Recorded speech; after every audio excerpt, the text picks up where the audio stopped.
अपने विचारों पर ध्यान दो, क्योंकि वह तुम्हारे शब्द बनेंगे। अपने शब्दों पर ध्यान दो, क्योंकि वह तुम्हारे कर्म बनेंगे। अपने कर्मों पर ध्यान दो, क्योंकि वह तुम स्वयं बनोगे। गलती उसी से होती है जो मेहनत से काम करता है। निकम्मों की जिंदगी तो दूसरों की बुराई खोजने में खत्म हो जाती है। इज्जत इंसान की नहीं होती है, जरूरत की होती है। जरूरत खत्म तो इज्जत खत्म। बोलना सीखिए, वरना जिंदगी भर सुनना पड़ेगा। उड़ने में बुराई नहीं है, आप भी उड़े, लेकिन उतना ही जहां से जमीन साफ दिखाई देती हो।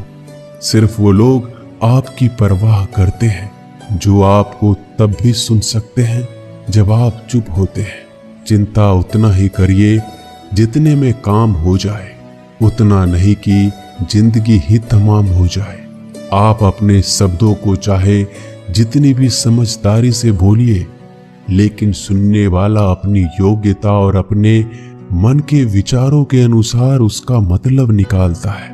यकीन करो, जो तुम्हें भूल चुका है वो भी याद करेगा, बस उसके मतलब के दिन आने दो। कहानी जिंदगी की यही है कि इसमें मनचाहा किरदार नहीं मिलता। जिंदगी तो अपने दम पर ही जी जाती है। दूसरों के कंधों पे तो सिर्फ जनाजे उठाए जाते हैं। आपकी मुस्कान आपके चेहरे पे भगवान के हस्ताक्षर है। उसे अपने आंसुओं से धुल लें या क्रोध से मिटने ना दे। कोई भी व्यक्ति हमारा मित्र या शत्रु बनकर संसार में नहीं आता। हमारा व्यवहार और शब्द ही लोगों को मित्र और शत्रु बनाता है।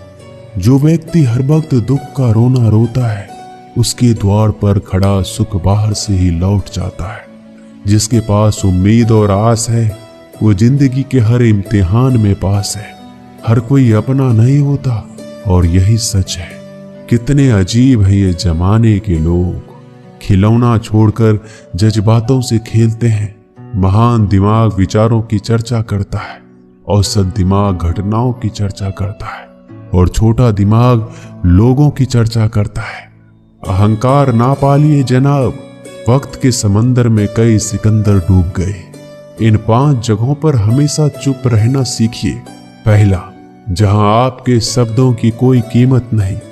दूसरा, जहां बोलने के बाद आपको पश्चाताप ना करना पड़े। तीसरा, अगर आपके बोलने से किसी का दिल दुखता हो। चौथा, अगर आप गुस्से में हो, क्योंकि इंसान गुस्से में बिना कुछ सोचे समझे कुछ भी बोल देता है। और पांचवा, जहां आपको समझदारी से कोई सुनने वाला ना हो। किसी का कष्ट देखकर अगर तुम्हें भी कष्ट होता है तो समझ लेना तुम्हारी आत्मा में परमात्मा विराजमान है। सिर्फ सुकून ढूंढिए, जरूरतें कभी भी पूरी नहीं होती। जिंदगी में सारा झगड़ा ख्वाहिशों का है। ना तो किसी को गम चाहिए, ना किसी को कम चाहिए। जिसके इरादे हमेशा साफ होते हैं, कई बार लोग उसी के खिलाफ होते हैं। जो तुमसे तंग आ जाए उसे छोड़ दो, क्योंकि बोझ बन जाने से याद बनना बेहतर है। झूठ की खरीदारी ज्यादा दिन तक नहीं टिकती। सच एक ही सही अंत तक साथ देता है। किसी इंसान के आज को देखकर उसके भविष्य का मजाक मत उड़ाओ, क्योंकि समय में इतनी शक्ति है कि वो कोयले को भी धीरे धीरे हीरे में बदल देता है। समय जब फैसला करता है तो गवाहों की जरूरत नहीं पड़ती। इंसान का काम तमाम करने वाला शब्द है। कल करूंगा, ना तो अधिक बोलना अच्छा है, ना ही जरूरत से ज्यादा चुप रहना। जैसे बहुत अधिक वर्षा होना भी अच्छी बात नहीं है और बहुत अधिक धूप भी अच्छी नहीं होती। विचार कीजिए, हमारा जन्म हमारी मर्जी से नहीं होता, ना हमारा मरण हमारी मर्जी से होता है। इस जन्म मरण के बीच में होने वाली सारी व्यवस्था हमारी मर्जी से कैसे हो सकती है। जिंदगी में हर मौके का फायदा उठाओ, पर किसी के मजबूरी का नहीं। अगर जिंदगी मौका देती है तो धोखा भी देती है। जिंदगी की सबसे अच्छी दवा है जिम्मेदारी। एक बार पी लीजिए साहब, जिंदगी भर थकने नहीं देगी। जीवन में प्रयास सदैव कीजिए। लक्ष्य मिले या अनुभव, दोनों ही अमूल्य है। जिंदगी में तकलीफें तो हवा के झोंकों सी होती है, जो आती है और चली जाती है, पर ये जब जब आती है तो सभी के नकाब उतार कर जाती है। जो आपने सोचा है जरूरी नहीं कि वो मिल जाए, मगर जो भगवान ने सोचा है वो आपको जरूर मिलेगा।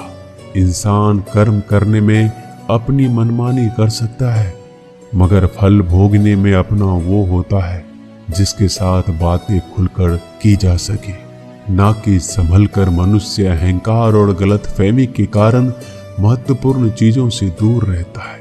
गलतफहमियां सच नहीं बताती और अहंकार सत्य को देखने नहीं देता। अगर आपके साथ जिंदगी खेल रही है तो आप निश्चित ही एक बेहतरीन खिलाड़ी होंगे। जिंदगी का काम है ठोकर मारना, बिखरना है या निखरना है ये तो आप पर निर्भर करता है।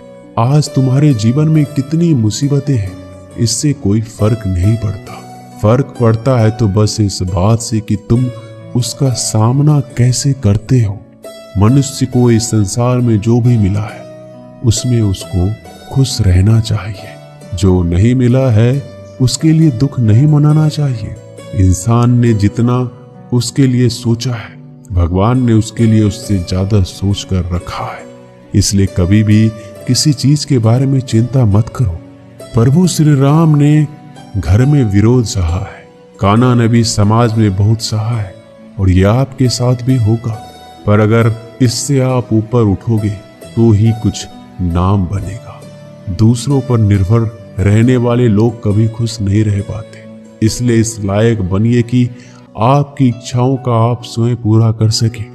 एक गांव में आग लग गई। आग बढ़ती जा रही थी। गांव वाले अपनी जान बचाने हेतु इधर उधर भाग रहे थे। एक चिड़िया ने इस दृश्य को देखा और अपनी चोंच में पानी भरकर आग बुझाने का प्रयास करने लगा। वो बार बार अपनी चोंच में पानी लाती और आग पर डालती। जब गांव वाले ने चिड़िया को आग पर पानी डालते देखा तो उनमें भी जोश आ गया और बोला, अगर ये चिड़िया प्रयास कर रही है तो हम क्यों नहीं कर सकते। सबने प्रयास किया और आग बुझ गई। ये सब एक कौवा देख रहा था। उसने चिड़िया से कहा कि तेरे पानी डालने से कुछ होना तो था नहीं, फिर ये क्यों कर रही थी।